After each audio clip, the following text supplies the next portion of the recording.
Fermi. Prima di iniziare voglio dirvi che sono riuscito a farmi dare un codice di sconto per farvi acquistare questo avvitatore ad un prezzo di soli 38 euro. Quindi cliccate nel link giù nel primo commento e nella descrizione e potete acquistarlo ad un prezzo davvero ridottissimo. Io sono Riccardo, questo è il mio canale YouTube, benvenuti. Allora, questo avvitatore della Top Shack di Impulsi ha una particolarità, in realtà ne ha tante, ma parliamo di quella che lo caratterizza, cioè l'innesto che è sia quadro da mezzo pollice che un innesto nella zona centrale esagonale da 1/4 di pollice, praticamente due avvitatori in uno. Finalmente non abbiamo bisogno più di due avvitatori, uno per le viti e uno per le bussole, facciamo tutto con uno. Quindi adesso guardiamolo da vicino, vediamo come si comporta, vediamo questa particolarità del doppio utilizzo e poi alla fine trarremo le conclusioni. Ma vi ricordo di andare giù nel primo commento nella descrizione e comprarlo subito, perché l'offerta è limitata, il prezzo è davvero bassissimo e dovete per forza approfittarne. Iniziamo.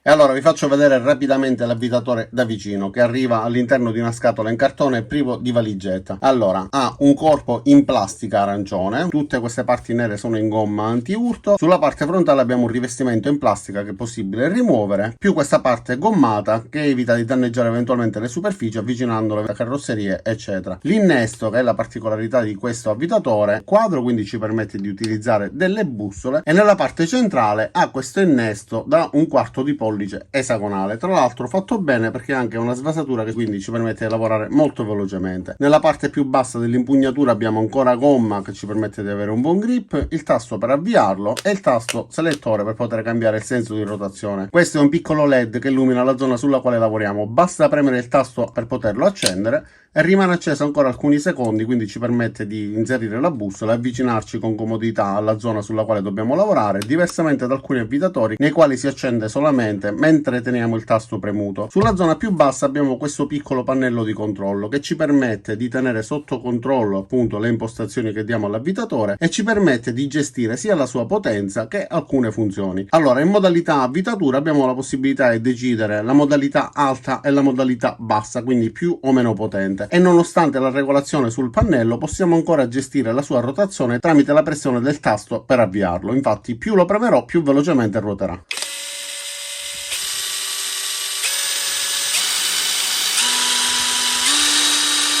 Invece con la funzione per svitare abbiamo la possibilità di impostare un'altra funzione, una che ci consenta di svitare con la massima potenza e una invece che ci consente di svitare utilizzando gli impulsi che si disattiveranno in automatico quando non sarà più necessario avere molta forza. Quindi l'avvitatore sviterà quando la vite perderà l'attrito, quindi non sarà più necessario ruotare a velocità, in automatico l'avvitatore interromperà la sua rotazione. Il motore è brushless, quindi non si formeranno scintille, non richiederà manutenzione e avrà una vita molto più lunga rispetto ai motori a spazzole. Sulla parte posteriore c'è un laccetto per poterlo assicurare al polso. Questa è la batteria compatibile con gli utensili della Makita, infatti è possibile utilizzare questa batteria sugli utensili Makita oppure utilizzare le batterie della Makita su questo utensile. Questo invece è il caricabatterie con questo spinotto che va inserito direttamente sulla batteria in questa zona per poterlo caricare. Quando la batteria sarà carica al 100%, questo LED che attualmente è rosso diventerà verde a indicarci il livello massimo di carica raggiunto. Allora, voglio farvi vedere la differenza con un avvitatore classico di Impulsi con l'innesto da mezzo pollice. Utilizziamo il nostro adorato Parkside come confronto. Come potete vedere c'è un abisso di differenza come dimensioni, perché questo è molto più piccolo ed è anche più leggero.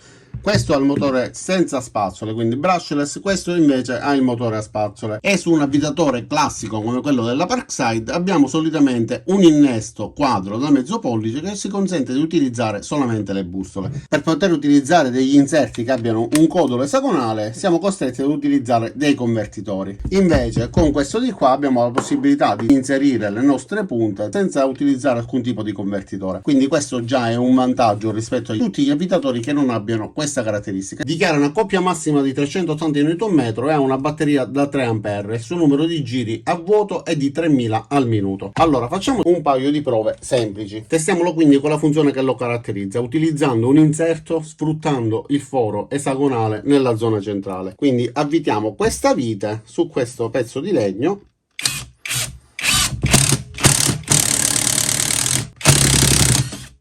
Allora, facciamo la stessa prova invece con una potenza più ridotta, quindi un utilizzo normale all'interno di un laboratorio di un hobbista.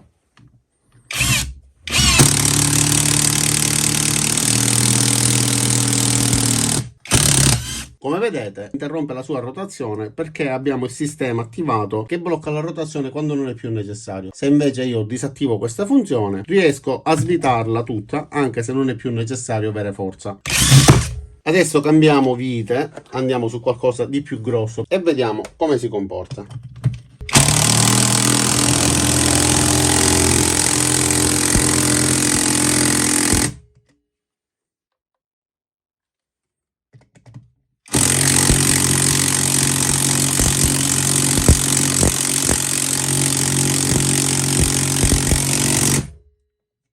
Come vedete è riuscito ad avvitarla senza alcun problema, soprattutto utilizzando la massima potenza siamo andati molto più velocemente. Adesso proviamo ad utilizzarlo in un modo completamente diverso. Se utilizziamo delle punte che abbiano il codolo esagonale possiamo utilizzare questo avvitatore esattamente come faremmo con un trapano.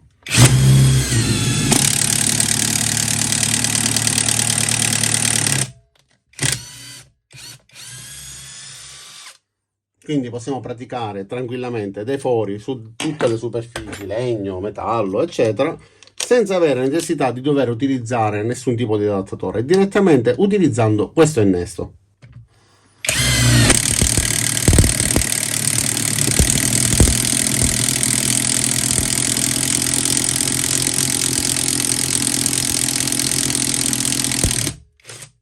Allora ragazzi, per renderci conto della differenza di utilizzo tra l'avvitatore classico e l'avvitatore Top Shack, per poter utilizzare l'avvitatore della Top Shack dovremmo semplicemente inserire l'inserto e poi utilizzarlo inserendolo qua.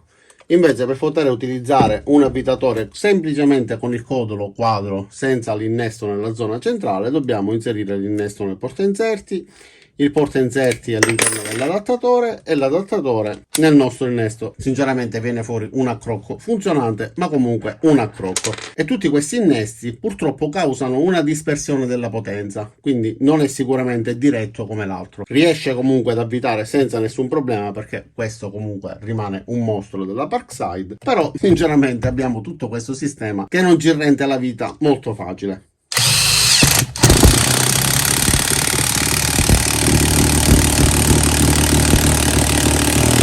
Quindi come vedete è riuscito ugualmente il nostro amico Parkside ad avvitare la vite, però ci costringe a fare tutto questo lavoro che non è semplice come può essere semplice questo tipo di utilizzo. Tra l'altro questo è diretto e quindi non c'è assolutamente dispersione di energia. E qualcuno di voi potrebbe pensare, sì, ma se io compro questo avvitatore come unico avvitatore posso riuscire ad avvitare anche delle viti piccole come questa, quindi da 2 cm? Vediamo subito. Volendo possiamo riuscire ad avvitare delle viti da 2 cm o anche viti leggermente più grandi come queste da 4 cm, quindi il doppio di misura, ma sottili 3 mm. Come vedete è molto versatile. E allora ragazzi, adesso con la chiave dinamometrica stringerò le gomme della mia macchina a 150 Nm. Potrei fare di più, però sinceramente come sapete ho già sfruttato parecchio questi bulloni, non vorrei esagerare, quindi non voglio andare oltre questo serraggio. La chiave è impostata a 150 Nm, 149 per l'esattezza, quindi andiamo.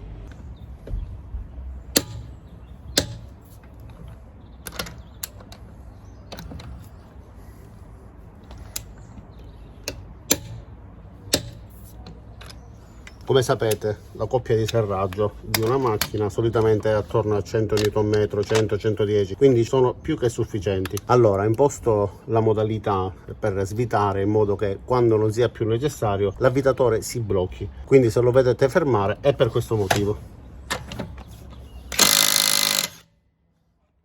In questo momento non è più necessario avere gli impulsi e l'avvitatore si è fermato automaticamente, quindi possiamo svitare anche manualmente. Ma se io imposto la modalità di svitatura rimuove completamente la vite.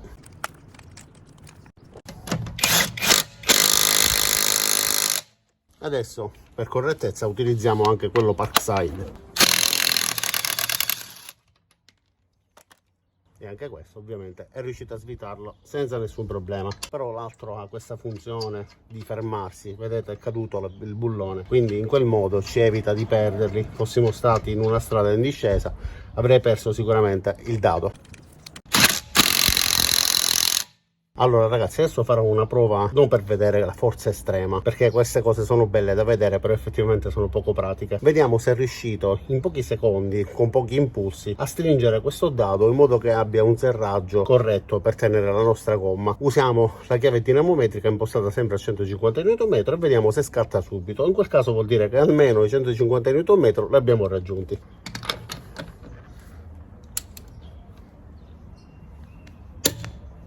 Con questo ha fatto un millesimo di giro, veramente quasi impercettibile, quindi siamo a 150 Nm, ma sono stato molto meno rispetto a quello Parkside. Vediamo invece questo.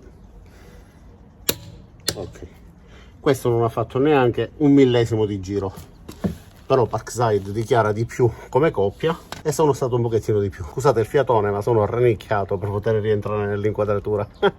E allora ragazzi, quindi un avvitatore che ci permette di utilizzarlo con le bussole oppure che ci permette di utilizzarlo con gli innesti esagonali. Cosa dire? Secondo me, come avete visto, è un avvitatore che funziona molto bene, è molto versatile, riesce ad avvitare viti grandi, viti piccole, riesce a svitare ed avvitare i dadi anche delle ruote della macchina serrati con un serraggio abbastanza elevato. Mi si è spenta la luce. Cosa dire quindi? Io vi lascerò il link giù nel primo commento nella descrizione che vi permetterà di comprarlo a soli 38 euro, che per questo tipo di utensile è davvero pochissimo. Tra l'altro la batteria è compatibile con gli utensili della Makita. Cosa volete di più? Allora ragazzi, quindi detto questo, io vi ringrazio di aver visto questo video fino in fondo, vi invito ad iscrivervi al mio canale, mettere mi piace al video se vi è piaciuto e l'avete ritenuto utile, cliccate anche sulla campanella per attivare le notifiche e ci vediamo ai miei prossimi caricamenti. Ciao da Riccardo e a presto!